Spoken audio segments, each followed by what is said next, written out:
Augie, back up in the Premier League, I got to ask you about Jesse Marsch. I think a lot of us were surprised when he turned down the Southampton job, and then you see him turn down another Premier League job in Leicester City. Obviously, there was just 8 games left. You can understand why he might have turned it down. But still, just generally, this idea that an American manager would turn down 2 Premier League jobs was pretty shocking to us here on this show, at least surprising to me. I wonder what the reaction has been to Jesse Marsch, turning down not 1, but 2 Premier League jobs. Well, I think there's 2 things on Jesse Marsch. First of all, he's very smart to turn those jobs down because both jobs are relegation jobs. So Southampton, they're going to get relegated. And Leicester, 8 games to go. They haven't got a squad. They've got James Maddison, and that's it. Because Jamie Vardy, as great a player as he's been, he hasn't got the legs to get around the pitch anymore. He can't score the goals. So why would Jesse Marsch go into Leicester and know that within 8 games you could have a relegation in his CV? So it was a smart move on his part to say no.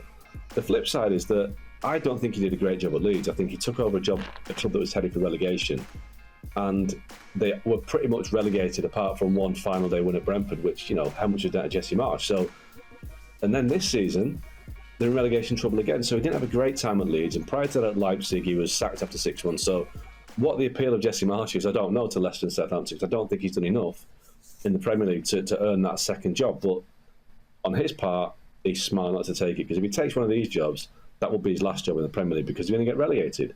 And you don't come back in the Premier League after almost getting relegated and getting relegated. So maybe he's wise to hold on, but I don't quite know what his appeal is to clubs in that position right now. I actually mentioned there would be the 3 strikes for Jesse Marsch, and he's out if that did happen. Now, let's stay with Leeds real quick. Leeds look terrible. They look terrible with Jesse Marsch. They look worse without Jesse Marsch. Are they going to get relegated? And if they get relegated, what is going to happen to the American contingent? Well, I mean, the thing with Leeds is I think you can blame Jesse Marsch for some of it because he was there for a year, but I think that problem's setting with Bielsa because they just couldn't defend. They were just left to play this ridiculously open football, and Jesse came in and didn't have the personnel to change it. So you've got to the point now where this squad has had 3 or 4 years of just, crazy football, basically. It's not suited to the Premier League. Now, I thought Weston McKennie would have come in and done a better job than he has. I think Tyler Adams has, he's had a couple of injuries, but it's difficult at Leeds because you're playing for a team that can't defend.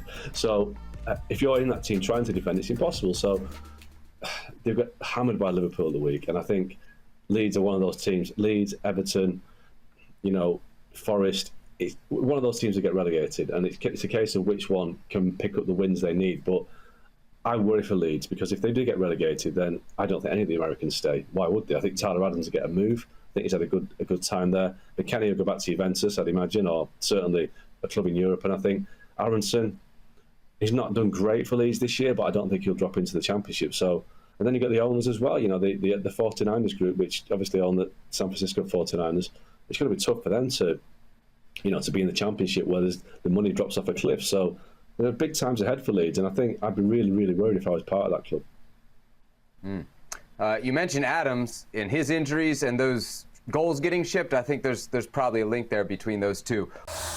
Thanks so much for watching ESPN on YouTube. And for more sports highlights and analysis, be sure to download the ESPN app. And for premium content and live streaming, subscribe to ESPN Plus.